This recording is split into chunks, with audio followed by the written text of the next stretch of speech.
Hello everybody, it's Larry and welcome to today's video, and we're going to talk about something that's new, not just brand spanking new off the press, but something that I didn't know was out, and I know it's newer than 2 months ago, and I think it's older than a week, and I don't know exactly when it came out. Chances are you haven't seen it or haven't used it for sure, so we're going to talk about that today, and it's going to sound simple, but if you stay to the end, I'm going to show you how this can be a very advantageous tool in our toolbox, and it's on the DNA hints, and it's called Quick Compare. So just to give you a hint, here's our hints video that we did in June of 2019, June 20th. So just at 2 months ago, and you'll notice right here, William Alexander Brown, London, England, Church of England, births and baptisms review, and I've got it here under ignored. Indiana marriage index, review, ignore, under ignored. All right, but those are the things. Review and don't ignore are only two topics. So we're going to go and we're going to look at the tree, and we're going to pull him up again. This is William Brown, and he's only got one active hint because the rest of them there, and that's going to be for trees. So we're going to go to the ignored like we did before. Notice this. This is new. Quick compare. Quick compare. And this is very, very handy. So I look at the quick compare, William Alexander Brown, Caroline Clark, and I can see where they had Caroline Brown, but you know, he wasn't in England, so I know that that's not it. So I said, the places are wrong, not the same person.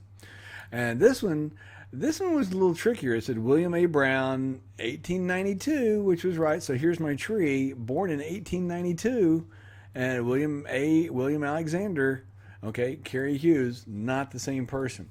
So again, not the same person. But this quick compare, you know, before I had to click review, look at the documents, look at my tree over on the split screen.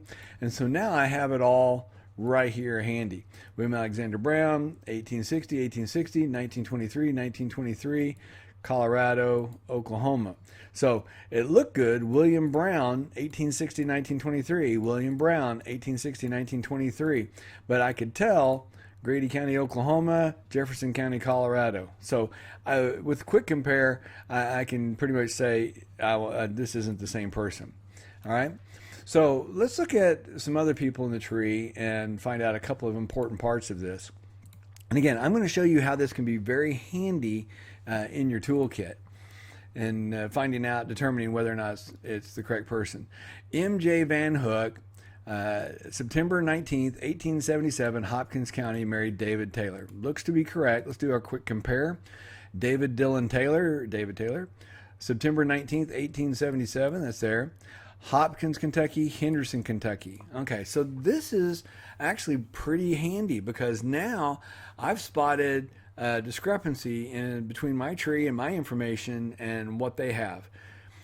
What I have is documents from the family, and they've been passed on for, you know, several generations. They're about 100 years old. You can see right here, the marriage was 1877. So 150 years ago almost, this occurred. So, you know, which one's right? Well, as we'll scroll down the page here, bear with me here, I'm scrolling to the end. They lived in Dunklin. Here we go. Henderson County, Kentucky, Corydon. Henderson, District 2. Okay, so Henderson, Cairo. So here we got Henderson. If you remember the video we did on the changing of the state lines and are you using the right census, that's where this comes into play because they lived in one spot.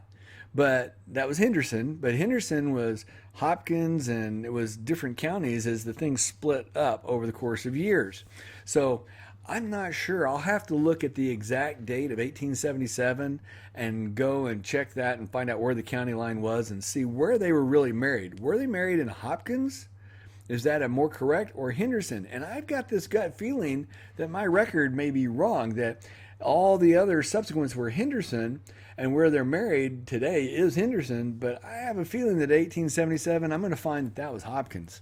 So that's where a quick compare can come in and say, hey, you've got something potentially in your tree you need to iron out. And I got to see that right away with a quick compare. A couple other things that it can do, and let's go to somebody else here. We're going to go to Clarence Brown. And it's real important to note that it doesn't bring up the quick compare for trees. and it doesn't bring it up for member photos and stories. And I'll show you why. So here's the trees, 12 other trees. Now, if it was doing a compare, it would have to compare my tree information against all 12 of those trees information for Clarence Brown. And so that's a little unrealistic. I'd have to scroll a long way down to just see all of that, and all the rest of the hints to be buried. One of the things that it also doesn't do is member photos. So it doesn't have a compare for member photos, because the photo could be literally about anything. It could be one of those pictures that says DNA certified, or a picture of Oklahoma or Missouri or Kentucky or any of the states that he lived in at the time. It could literally be any document. It could say SAR right there, because the descendancy. No telling. So Ancestry has absolutely no way of telling what this photo is to compare it to my tree. Same thing with member stories. The story could be about anything, so there's really no way to compare. So it doesn't compare photos, stories, or trees.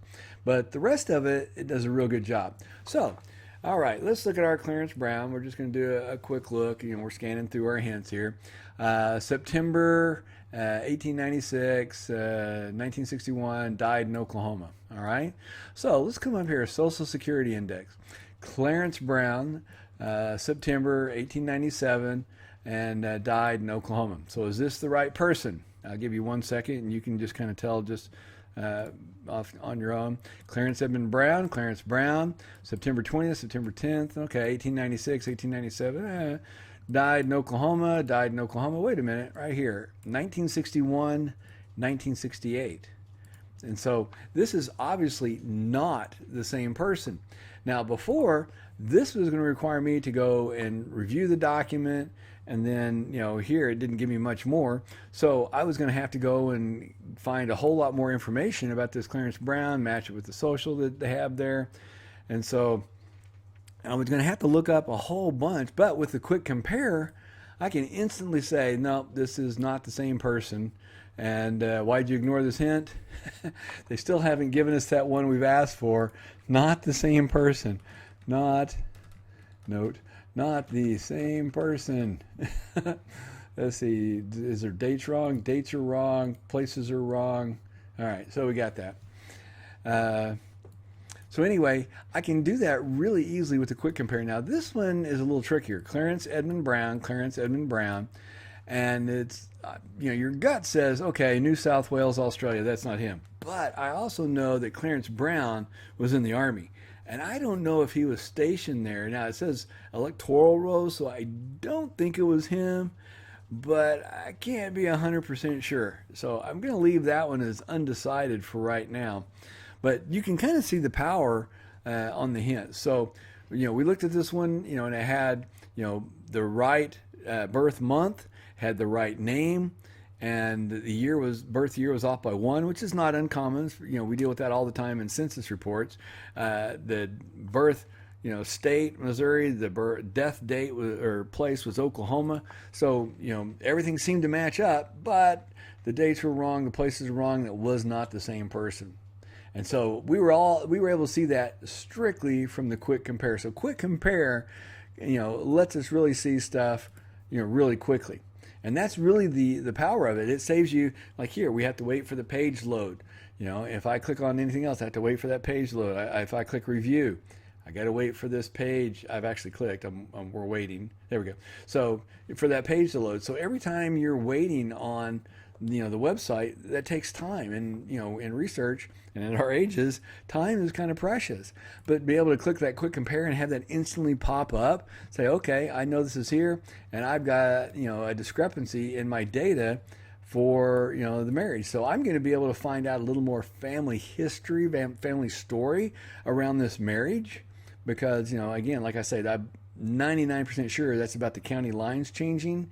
And so why the family said it was Henderson, and when they were alive, that was probably Henderson County.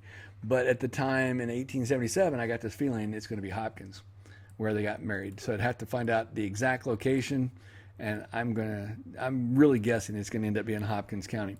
So we were able to tell, here's a place I need to improve my tree. And then on the other one, I was able to discard it, because even though, September, and the years were pretty close, and the states of death were the same, states of birth were the same, different people. and we're able to see that from Quick Compare. So Quick Compare can save a lot of time. I didn't know it was there. Like I said, it wasn't there 2 months ago. We know that for a fact. June 20th, it was not there. I did see it in a YouTube video about a week ago. It wasn't talked about, but as they were scrolling through the page, I saw it in the background because I knew they did a video on it, so I went and looked at it again just to kind of double check. So there you have it. Hope you enjoyed the video. If you're like me and hadn't seen this before, chances are your friends haven't either. So, if you have some good friends that, you do genealogy with, you might want to share this one with them because chances are they didn't see it either. I just found it this week. So, hope you enjoyed the video. And if you did, give it a thumbs up, pass it along to your friends. And as always, I thank you all, appreciate you listening, and you guys have a great weekend.